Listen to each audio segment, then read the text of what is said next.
지난주에는 13절에 있는 약속의 성령으로 인치심을 받았으니 하는 말씀에 대해서 함께 생각을 했습니다. 여기에 인침이라고 하는 것은 하나님께서 주시는 그 영광의 기업, 하나님께서 우리에게 주시는 이 기업을 확실하게 하는 것이다 라고 말씀을 드렸습니다. 마치 우리가 계약을 할 때 서로 구두 계약을 할 수 있겠지만, 그러나 계약서를 작성하고 그 계약서에 우리가 도장을 찍는 것처럼, 여기 인침이라고 하는 것은 이제 도장을 찍는 그 행위를 나타내는 것이다 라는 사실에 대해서 함께 생각을 했습니다. 그리고 오늘 우리가 생각할 부분은 이제 보증이라고 하는 것인데, 이 보증에 대해서도 이미 여러분들에게 말씀을 드렸습니다. 이 보증은 보증금이라고, 오늘 여기 성경 보게 되면은 작은 글씨로 사 이렇게 쓰여져 있고, 난 외를 보게 되면은 뭐라고 되어 있느냐 하면은 보증금이라고 되어 있습니다. 그래서 보증이라고 하는 것은 사실은 우리가 어떤 그 계약을 하고 계약에 따라 우리가 이제 이 금액을 전체 받아야 되는데, 그 금액에 대하여 이제 그 보증금이라고 하는 것을 받게 돼 있는 거죠. 그 보증금이라고 하는 것은 계약의 확실성을 보장하는 의미도 있고요. 그 다음에 그 보증금을 받은 사람은 그것을 당장 활용할 수 있게 되는 이익이 있게 됩니다. 그래서 내가 지금 이 집을 팔려고 하는데, 이 판 대금 전부는 아니라 할지라도 보증금을 받으면 앞으로 잔금이 올 걸로 예상하고, 이 보증금을 활용해서 다른 일을 할 수도 있게 되는 것이죠. 그래서 보증금이라고 하는 것은 상당히 중요한 역할을 하는 것입니다. 그래서 우리 인간 세상에 있는 이와 같은 관행을 가지고 하나님께서 우리에게 주시는 복된 축복을 표현하고 있다 하는 것입니다. 인침과 기업은, 이 보증은 하나님께서 우리에게 주시는 구원의 축복, 바로 이것을 확실하게 하고 그것을 누리게 하는 의미를 가지고 있습니다. 여기 보증은 보증금이라고 번역을 할 수도 있는데, 이것을 활용하여 어떤 활동을 하고 그로 인해서 내가 그 유익을 얻을 수 있게 되는 겁니다. 그래서 이 기업의 확실성, 그 다음에 그 기업의 축복을 누리는 이런 의미를 가지고 있는 거예요. 하나의 예로서 이 맛보기라고 하는 이런 말씀을 드렸습니다마는, 엿장수가 엿을 팔러 왔을 때 엿을 조그맣게 떼어서 아이들에게 다 나눠주고 일단 맛을 보게 하고, 그 다음에 엿에 대하여 더 큰 소망을 갖게 하는 것처럼, 하나님께서 성령으로 말미암아 우리에게 구원의 축복을 맛보게 하시는 것은 더 큰 소망을 갖게 하기 위해서입니다. 그래서 이 보증의 은혜를 입은 사람은 보증금을 가지고 활용하여 그 유익을 얻는 것처럼, 하나님께서 베푸시는 은혜를 받아서 그는 하나님의 기업의 완성을 향한 소망을 가지고 갈망하면서 헌신의 삶을 살아가게 되는 것입니다. 그래서 성령께서 구원받은 하나님의 백성들에게 인침과 보증이라고 하는 것으로 설명되는 이 복되고 은혜로운 역사를 행하고 계신다라는 것입니다. 그렇게 해서 하나님의 구원의 전체적인 모습이 드러나게 되는 것입니다. 창조 전에 하나님께서 이 세상을 아름답게 창조하시고 그 중에 인간을 하나님의 형상으로 창조하시되 이 인간이 창조된 이 세계를 하나님의 지혜와 능력을 따라 이제 이 세계를 통치하면서 하나님께서 정하신 영광스러운 기업을 얻는 자리로 나가게 작정을 하십니다. 그러나 인간은 이 일을 성공시키지 못하지요. 하나님께서는 실패한 인생, 그리고 죄로 인하여 멸망하는 인생을 구원하실 구원의 계획을 세우셨는데, 이 구원의 계획을 인간의 역사 속에서 차근차근 시행해 나가시다가 마지막 때에 독생자 예수 그리스도를 보내시고 그의 십자가의 죽으심과 부활로 구원하시는 놀라운 은혜를 예비하시는 겁니다. 그리고 구원의 복음을 전파하시고 믿는 자들에게는 그리스도께서 이루신 이 영광스러운 구원의 축복을 받게 하셨던 것입니다. 그러나 믿고 구원의 은혜를 받은 이 사람들이 계속해서 은혜 가운데 살게 하시기 위하여 성령으로 말미암아 인침과 보증이라고 하는 놀라운 은혜를 계속 베풀어 주셔서 그 기업을 맛보며 기업을 더욱더 소망하며 살게 하셨다 하는 것입니다. 이것이 지금 에베소서 1장 3절로 14절까지 해서 사도 바울이 에베소 교회 성도들과 진리의 교제 속에서 나누는 복되고 영광스러운 축복의 내용인 것입니다. 이것을 사도 바울은 하늘에 속한 모든 신령한 복이라고 말씀했던 것이죠. 성령으로 말미암아 인침과 보증이라고 하는 이 은혜를 우리에게 계속적으로 베푸셨다라고 하는 이것은 사실은 어떤 통일된 용어는 아닙니다. 이것은 사도 바울이 사용하는 구원 이후 우리에게 주어지는 복된 은혜에 대한 하나의 상징 혹은 비유가 되는 겁니다. 그러나 이런 구원 이후에 우리에게 주어지는 이 복에 대해서, 축복에 대하여 성경은 또 다양한 용어로 우리에게 표현하고 있고, 이런 다양한 표현들을 본 사람들이 또 교리적으로나 혹은 설교의 가르침으로 다양한 용어들로 설명을 해 왔던 겁니다. 그래서 우리는 이제 구원 이후에 하나님의 은혜가 계속되게 하셔서 우리에게 주신 구원을 확실하게 하고 구원의 축복을 열망하며 구원의 완성을 소망하면서 믿음의 은혜로 살아가게 한다라고 하는 이 대원칙을 기억해야 된다 하는 것입니다. 어떤 분들은 이것을 이제 second blessing이라고 불렀어요. second blessing이라고 하는 것은 현대에 와서 사용된 용어인데, 이건 뭐냐면은 두 번째 축복이란 말이죠. blessing은 축복을 말하는 것인데, 첫 번째 blessing은 구원입니다. 우리가 예수 그리스도를 믿고 구원을 얻게 되는 것이 바로 첫 번째 블레싱이라면, 두 번째 블레싱은 성령을 주시는 것이다, 이제 이렇게 가르쳤던 거예요. 그래서 첫 번째 블레싱에 만족하지 말고 이제 두 번째 블레싱으로 가야 된다, 이제 이런 식으로 가르치는 분들이 있었습니다. 그리고 이 세컨드 블레싱을 표현한 대표하는 은사가 방언의 은사였던 거죠. 그래서 방언을 받아야 된다, 이런 식으로 얘기를 한 거예요.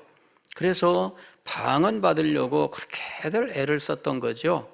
70년대까지만 해도 방언 받는 일이 굉장한 일인 걸로 생각을 했었어요. 그래서 그 당시에는 저도 우리 학생 시절 교회 다닐 때에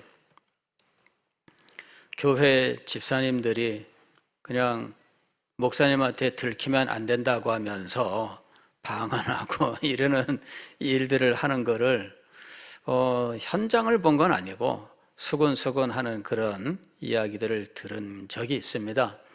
그러니까 알게 모르게 행했던 거죠. 근데 사실은 그게 이제 순복음 교회에서 아주 열심히 하던 일들이고요. 장로교에서는 그냥 비밀스럽게 하던 일입니다. 그리고 장로교에서 유명한 부흥사들은 또 그거를 대놓고 하고 다니기도 하고, 그래서 장로교는 혼동 가운데 있었어요.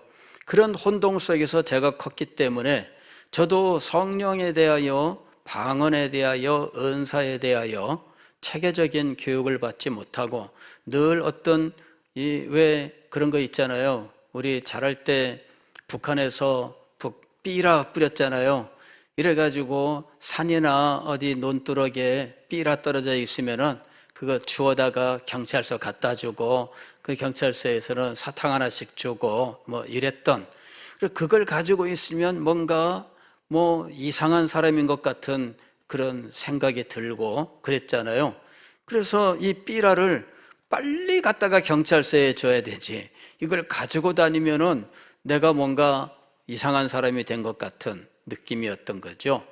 근데 성령에 대한 것이 그런 거였어요. 성령의 은사, 뭐 방언, 뭐 이런 것들이 그런 어떤 불순한 어떤 것인 것 같은, 그럼에도 불구하고 그게 좋은 것 같은데 이런 생각, 그래 정리되지 못한 생각을 가지고 청년 시절을 지냈던 거죠. 신학교에 들어가고 공부를 하고 목사가 되어도 이 부분에 대하여는 정리가 되지 않았습니다. 왜냐하면 우리 교단도 이 문제에 대하여 학교에서 교수님들 사이에 또 서로 간의 입장이 다른 이런 일이 있었던 겁니다. 우리 교단이 과거부터 가져왔었던 입장도 있고요. 또 새롭게 교단에 들어온 교수님이 말씀하시는 내용도 있고 해서 이 문제가 하나의 논쟁거리가 되는 상황에 있었던 겁니다. 우리도 논쟁을 하면서 이 문제를 어떻게 해야 되나 다들 난감해하는 상황입니다. 자, 그러나 그런 논쟁 속에서 저도 이제 많은 공부를 하고 세월이 흐르면서 목회 현장에서 또 말씀 사역에서 또 가르침 속에서 이런 모든 사실들이 정리가 되었는데, 사실은 구원 이후에 계속되는 성령의 역사에 대하여 우리가 웨스트민스터 신앙고백서에서 이미 이 사실을 가르치고 있기 때문에 사실 그런 부분에 대하여는 우리는 경직된 자세를 가져서는 안 된다 하는 것입니다. 웨스트민스터 신앙고백서 제17장을 보면은 성도의 견인에 대하여 말씀하고 있습니다. 이 성도의 견인에 대해서, 이 성도의 견인은 누구의 역사냐 하면은 성령의 역사입니다. 성령의 역사. 이 견인이라고 하는 것은 참고 견디는 거죠. 참고 견디는 것인데 어느 날 어떤 분이 이 견인에 대해서 하나님이 우리를 끌고 가시는 것이다 이렇게 설명을 했어요. 그래서 제가 견인을 하나님이 그 레카 끌고 가는 차, 견인차, 그래서 성도의 견인을 하나님이 우리를 천국으로 끌고 가는 것이다 라고 생각을 했었는데, 그러나 제가 그 끌고 가는 이 비유를 이제 이 비유가 잘못됐다는 사실을 알게 됐어요. 하나님이 우리를 끌고 가는 것은 맞긴 맞는데 이 성도의 견인의 본래 의미는 그것이 아닙니다. 우리가 믿음을 지키고 믿음을 끝까지 지키고 구원의 완성에까지 가는 것은 하나님의 은혜의 역사인 거예요.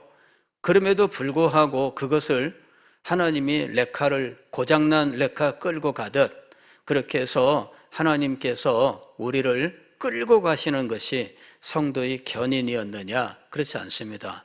어린 시절에 이것을 설명했던 분이 잘못 설명함으로 평생 동안 잘못된 이미지가 마음속에 남게 되었습니다. 이게 큰 해악입니다. 가르치는 사람이 정말 조심해야 될 것이 바로 이런 것들이에요. 하나님께서 우리의 구원을 완성하시는 것은 맞습니다. 그러나 고장난 차를 끌고 가는 것처럼 그냥 질질질질 우리를 끌고 가는 것인가? 그렇지 않아요. 성도의 견인은 고장난 차 끌고 가거나 가기 싫은데 그냥 묶어가지고 질질질 끌고 가는 그런 게 아니에요. 뭐 그런 거 있지요. 우리들도 밖에서 그냥 놀다 보면은 노는데 팔려가지고 시간 가는 줄 모르고 우리 엄마가 밖에 나와가지고 야 이 녀석아 이렇게 집에도 안 들어오고 이러냐 그래가지고서는 와서 등짝한데 내리치고 손을 붙들고 질질질 끌고 가면은 뭐 손 놓으세요 하면서 질질질 끌려간단 말이에요. 뭐 우리 어린 시절에 그 동네에서 놀다 보면 엄마가 나와서 끌고 가는 이런 장면들이 있었습니다. 이 성도의 견인이 끌고 가는 것인가? 그렇지 않습니다. 성도의 견인은 우리 속에 은혜가 계속되게 하시는 걸 성도의 견인이라고 말하는 거예요. 이게 참고 견딘다라고 하는 의미를 갖고 있는데 이거는 우리가 참고 견딘다라고 우리 의지로서 결심을 해서 이루어지는 것이 아니라 하나님께서 우리에게 성령으로 말미암아 은혜가 계속되게 하셔서 은혜가 계속되는 동안에 우리가 참고 견디게 되는 거예요. 은혜가 떨어지면은 시험도 들고 은혜가 떨어지면은 기쁨도 사라지고 은혜가 떨어지면은 왜 이렇게 원망과 불평만 일어나고 은혜가 떨어지면은 마음이 각박해지고 은혜가 떨어지면은 말 한마디만 들어도 귀가 막 팩하고 마음이 팍하고 올라오고 이게 은혜가 떨어지는 거예요.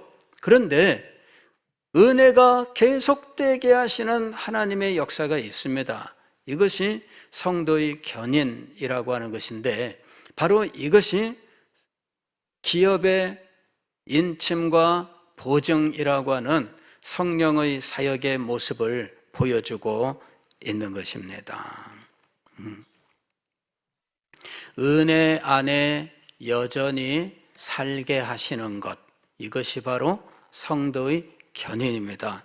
그렇게 돼서 그가 때로 낙심하고 실망하고 그리하여 영적 침체에 빠지는 자리에 있다 할지라도 하나님의 성령께서 그에게 역사하여 은혜를 새롭게 하셔서 그로 하여금 그 침체 가운데에서 다시 일어나게 하시는 거죠.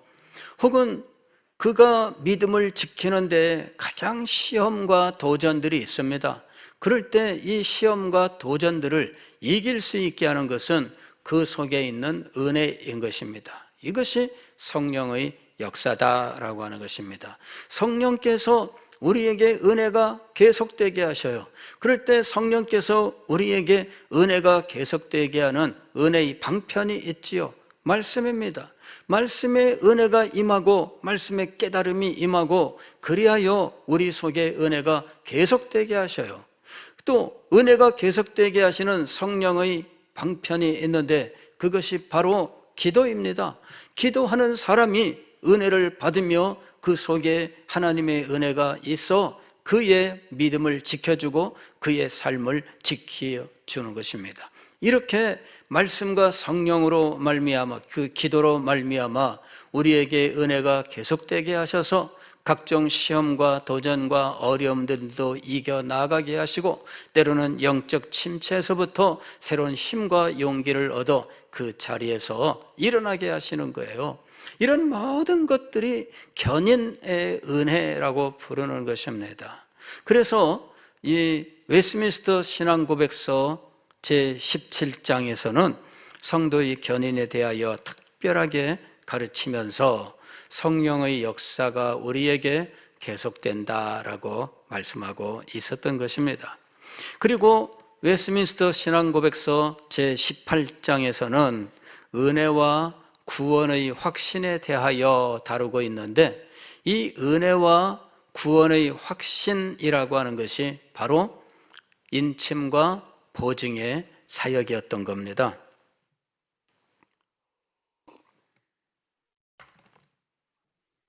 인침은 확실하게 하는 거예요. 확실하게 하는 거.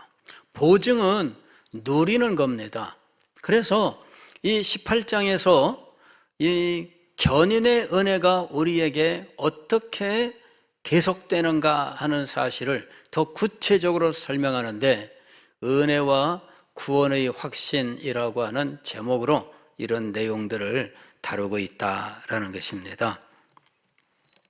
주 예수 그리스도를 진정으로 믿고 그를 신실하게 사랑하며 그 앞에서 모든 선한 양심으로 행하기를 힘쓰는 사람들은 이 생에서 자신들이 은혜의 상태에 있음을 확실히 확신할 수 있으며 하나님의 영광을 바라고 즐거워할 수 있다.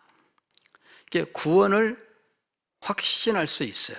자기가 은혜 가운데 있음을 확신할 수 있다. 그리고 하나님의 영광을 바라며 즐거워할 수 있다. 이것이 성령의 은혜입니다. 성령의 은혜.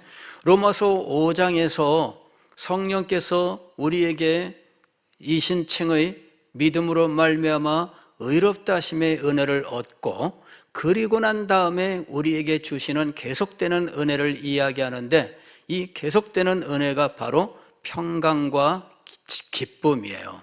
하나님과의 평화를 누리자, 그 다음에 기쁨으로 하나님 앞에 나아가는 거예요. 그래서 하나님과의 평화, 이것이 바로 이 확신입니다. 우리는 하나님과의 평화를 통하여 우리 삶의 모든 문제들에서 새로운 힘과 능력을 얻게 되어 있어요. 하나님과의 평화가 우리 마음속에 확신이 되지 않으면 우리는 자기 삶의 모든 부분에서 확신을 할 수가 없게 됩니다. 그런 거 있잖아요. 어디 가다가 내가 이렇게 하다가 하나님께 벌 받지, 이런 생각하는 사람들 참 많아요. 그거 왜 그러느냐? 하나님과의 평화에 확신이 사라진 거예요. 하나님과의 평화에 확신이 사라지게 되면 벌 받지라고 하는 생각이 들고요. 그 다음에 조금만 뭐가 잘못돼도 깜짝 놀라가지고 아이고 하나님 잘못했습니다, 이렇게 되는 거예요. 왜 그러느냐 하면은 하나님과의 평화에 확신이 사라지는 거죠. 어떤 경우에 하나님과의 평화에 확신이 사라질까요? 하나님의 뜻에 기쁨으로 순종하지 못할 때 자기 스스로 알게 됩니다. 내가 이러면 안 되지 하는 일들을 우리가 행합니다. 우리는 우리의 감정 때문에 이래서는 안 되지 하는 일들을 우리는 행하는 때가 있어요. 그런 해놓고 난 다음에는 후회합니다.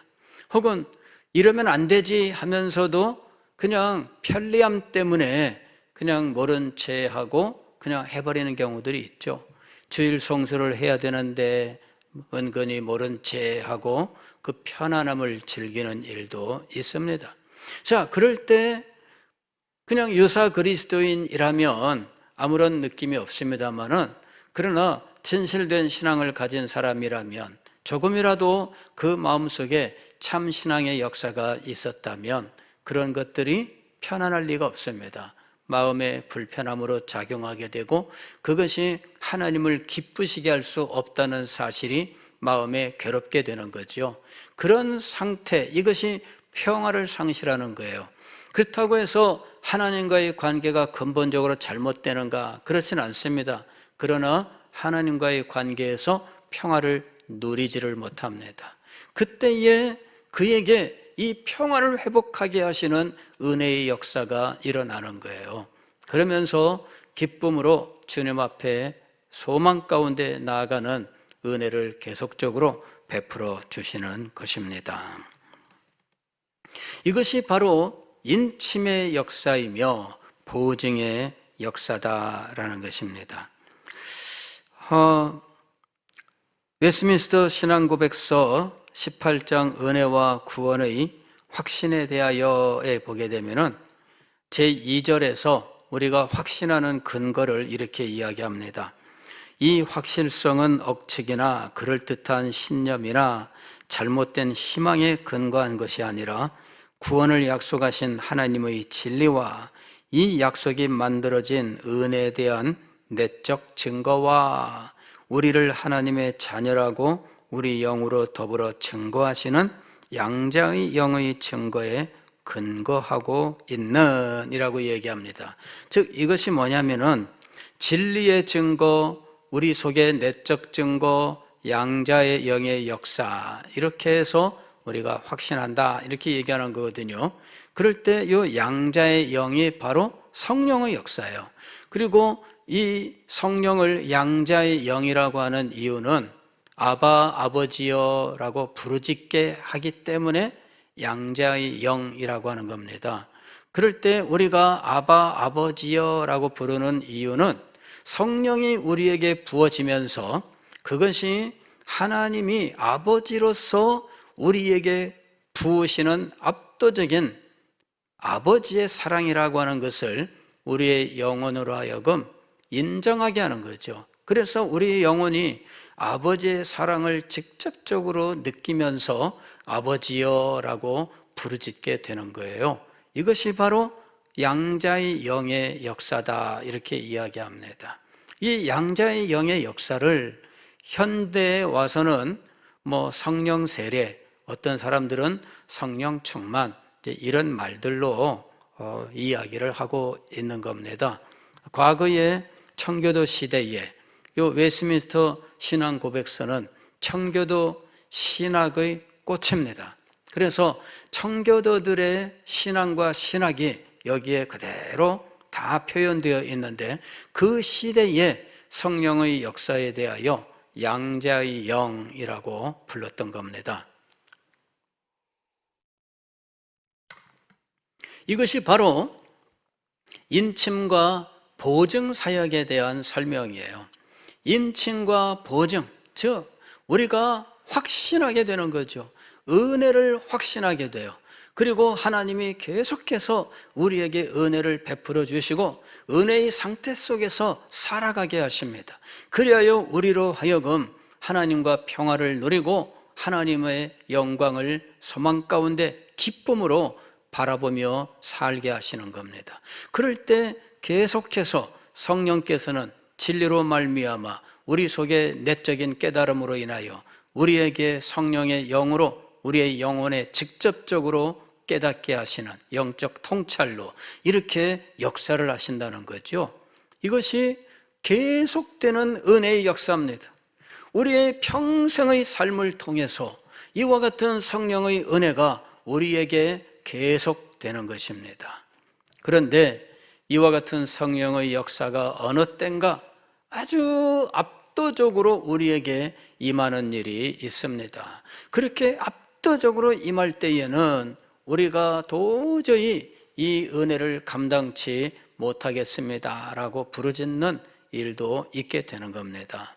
이것이 D.L. 무디가 뉴욕에서 이제 이 회심을 하게 될 때, 그때 그가 뉴욕 월스트리트가를 걸어가고 있다가 그때 성령이 그에게 임하는데 길거리에서 그는 이 성령의 은혜를 받으면서 엎드려서 기도하면서 울부짖었는데 주여 은혜를 그만 부어 주옵소서 제가 죽겠나이다 이렇게 이야기를 한 거예요. 그 후에 이 은혜를 그만 부어 주시옵소서라는 이 기도를 이제 1904년에 이제 또 이렇게 기도를 드리는 사람이 있어요. 이렇게 압도적인 은혜가 임한 것들에 대한 증거를 듣고 이것이 바로 그것인가 보다. 왜? 정말 견딜 수 없는 이런 은혜가 그에게 막 임하는, 그래서 그냥 압도적으로 십자가의 은혜가 막 그에게 밀려 들어오는데 그 감격, 그리고 그 일에 대한 감사, 그리고 그로 말미암은 평화와 기쁨, 막 이런 것들은 주체할 길이 없게 막 밀려드는 것입니다. 그리고 그 앞에 진리의 세계가 열리는데, 이게 진리의 처음부터 끝까지 진리의 세계가 쫙 열리면서 그동안에 자기가 단편적으로 배워서 알아왔던 것들이 연결이 되면서 전체가 하나로 탁 펼쳐질 때, 그 진리의 세계가 펼쳐져 그에게 막 들어오면 이 진리의 압도적인 은혜가 그에게 역사하는 거예요. 이런 특별한 은혜의 순간들이 그에게 임하는 것입니다. 그리고 그가 말씀을 가르치고 전할 때에 압도적으로 감화의 역사가 있어서 듣는 사람들의 영혼에 역사하는 일이 강력하게 일어나게 된다 하는 것입니다. 이제 이런 예외적인 특별한 순간들도 있어요. 계속되는 은혜의 역사 가운데 예외적으로 특별하게 역사하는 성령의 은혜도 있습니다. 이런 것들을 인간들이 이런저런 용어로 표현을 하려고 한 거죠. 어떤 사람은 그런 일들을 성령 세례라고 표현을 했고, 어떤 사람들은 무슨 성령 세례냐, 세례는 구원을 받을 때 일어나는 일이기 때문에 믿을 때 일어나는 일이다. 세례는 물세례와 불세례가 있어서 물세례가 그리스도와의 연합, 그 인침의 상징이라면 성령 세례는 그것의 본질이다. 그래서 이것은 믿음의 순간에 일어나는 것이다. 그러므로 현대 성령 세례라고 하는 용어를 무분별하게 사용하는 것은 잘못된 것이다. 이렇게 주장을 하고 용어 싸움을 벌여요. 그 다음에 세컨 블레싱 이렇게 이야기하면은 무슨 세컨 블레싱이냐, 구원의 축복은 다 하나지, 이게 1단계, 2단계 이런 것들이 있느냐, 성도도 그러면은 퍼스트 성도가 있고 세컨드 성도가 있냐, 이렇게 해가지고 또 이 문제를 가지고 막 또 논쟁이 일어납니다. 인간들은 용어를 가지고 전쟁을 벌여요. 그러나 용어가 아니라 어떤 것을 표현하기 위해서는 반드시 용어를 가지고 정리할 필요가 있는데, 그렇다면은 그 개념이 존재하는가를 먼저 확인해야 됩니다. 믿음 이후에 하나님의 은혜가 계속되는 일이 있느냐 하는 겁니다. 하나님의 은혜가 우리에게 때로 예외적인 은혜의 순간이 있느냐라고 하는 것입니다. 그 다음에 우리에게 감당할 수 없을 만큼 압도적으로 임하는 은혜가 있느냐라고 하는 것입니다. 우리는 그런 은혜가 있음을 부인하지 않습니다. 우리는 오히려 그런 은혜가 있다는 사실을 교회의 역사를 통하여도 확인하는 바이며, 성경을 통해서도 우리는 그런 일들을 알고 있는 것입니다. 그러므로 그런 일들을 어떤 용어로 표현할 것이냐라고 하는 문제는 합의를 통해서 이 용어들을 정리할 필요가 있는데, 이 부분들 그냥 말꼬리를 잡는 이런 일들이 참 많이 일어났다라고 하는 것입니다. 그래서 저는 이런 용어들에 집착하지 말라 이렇게 말씀을 드립니다. 용어들에 집착하지 말라. 학자들이라면 용어를 정확하게 구사하려고 힘써야 하는 것은 맞지만, 그러나 용어 자체가 이 진리를 100% 정확하게 표현하고 있지 못하기 때문에 용어의 한계를 인정하고 최대한 서로 그 개념을 잘 정리할 수 있도록 서로 간의 대화를 통해서 해결해 나아가는 것이 중요하다 하는 것입니다. 우리가 가진 신학 전통 속에서도 용어는 시대에 따라서 변화해 왔던 것입니다. 그래서 이 용어가 시대에 따라서 변화해 왔는데, 이 용어들을 오늘날의 용어로 이야기하면서 이게 용어가 다르니까 하면서 정죄할 수 있는가? 그렇지 않습니다. 가령 이 조나단 에드워즈 같은 경우에는 성령의 이 압도적인 은혜를 어떤 말로 표현을 했느냐 하면은 아웃포링이라고 표현했어요. 아웃포링이라고는 뭐냐면은 부어주는 거예요. 아웃포링이 뭐냐면은 부어주는 것을 가령 막 그 소낙비가 막 주룩주룩 쏟아져 갈 때 그거를 표현하는 말 중에 아웃포링이죠. 그냥 부어주는 거예요. 그래서 그런 용어들은 아직 신학적 용어로 쓰기에는 적합하지는 않습니다만은, 그러나 은혜가 아주 강력하게 임하는 것을 표현하는 데에는 또 적합한 말이죠. 그래서 이런 그 각종 용어들이, 다양한 용어들이 사용되어서 통일성을 이루지 못한 채 그것을 느낌대로 표현하는 일들이 있었던 겁니다. 그리고 현대에 와서는 어떤 곳에서 좀 불건전한 성령 운동에서 이 용어들을 독점하는 상황이 되니까 이제 그것 때문에 사실은 용어 전쟁이 벌어졌다라고 하는 것입니다. 이 아닌데 그 불건전하다 하는 이런 상황에 어떤 곳에서 용어를 독점한다면, 그렇다면 그거는 용어 전쟁을 통해서 정리할 필요가 있다. 아마 이것이 현대 성령론 논쟁의 모습이다 하는 것입니다.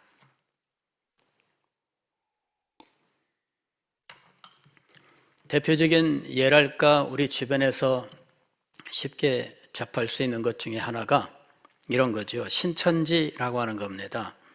이건 사실은 신천신지의 준말이에요.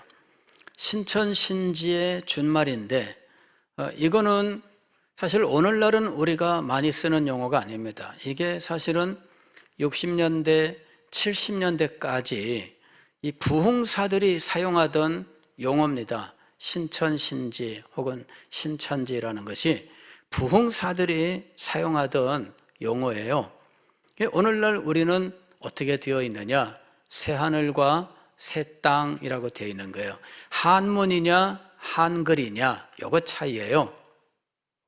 근데 이 신천신지 이것이 뭐냐면은 하나님께서 이루실 구원의 최종 완성을 말하는 겁니다. 그때는 이 세계를 새롭게 창조하시는 거예요. 그래서 처음 하늘과 처음 땅이 있지 않더라 한 거죠. 그리고 하늘로부터 새 하늘과 새 땅이 이제 이루어지고 하늘에서는 새 예루살렘이 내려오므로 신천신지, 즉 새 하늘과 새 땅에 새 예루살렘이 임하여 완성되는 거죠. 그게 이제 신천신지입니다.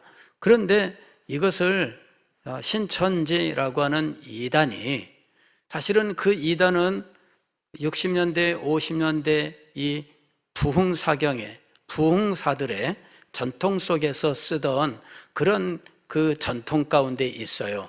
그런데 이 부흥사들의 전통 속에서도 불건전한 쪽에서 그리고 이단 쪽에서 내려오던 전통을 이어받아 그 용어를 쓰고 있는 겁니다. 과거에는 어디나 다 신천신지, 신천지라는 말을 썼어요.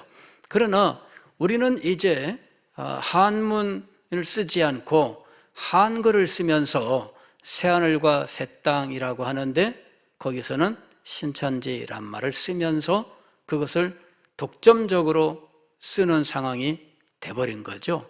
그래서 우리가 신천지 혹은 신천신지라는 말을 쓰면 뭔가 잘못된 것 같은 느낌이 들게 돼버린 거예요. 그렇지 않습니다, 여러분. 이 용어를 어디선가 독점적으로 쓰게 되면서 그러면서 오히려 이 의미들을 정상적으로 말할 수 없게 만드는 일이 벌어졌다는 거죠. 그렇다고 해서 우리가 이 말을 안 쓰면 어떻게 될까? 그러면 안 됩니다. 우리가 이 말을 적극적으로 사용을 하면서 이 교회가 신천신지에 대한 새하늘과 새 땅에 대한 이 교훈을 바르게, 그리고 그 용어를 바르게 세워나가야 된다 하는 것입니다. 바로 이제 이런 문제예요. 성령의 문제, 성령 세례냐, 성령 충만이냐, 혹은 세컨드 블레싱이냐 하는 이런 용어 문제가 바로 이런 문제였던 거예요. 어디선가 그 용어를 쓰면서 그 용어를 어디선가 독차지하는 상황이 되면서, 그러면서 진리를 바로 가르치는 입장에서 제한을 받게 되는 일이 벌어지기 때문에 이 용어를 가지고 전쟁이 붙게 되었다라는 것입니다.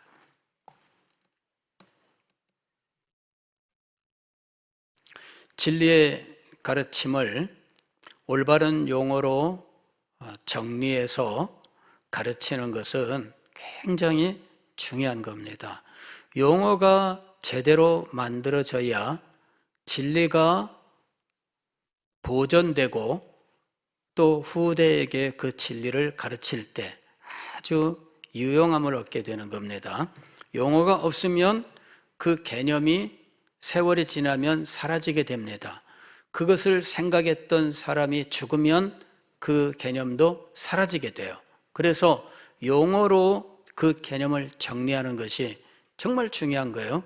학문은 무엇인가? 학문은 용어를 만들어내는 것이 학문입니다. 그래서 학문의 세계에서는 끊임없이 용어를 만들어내요.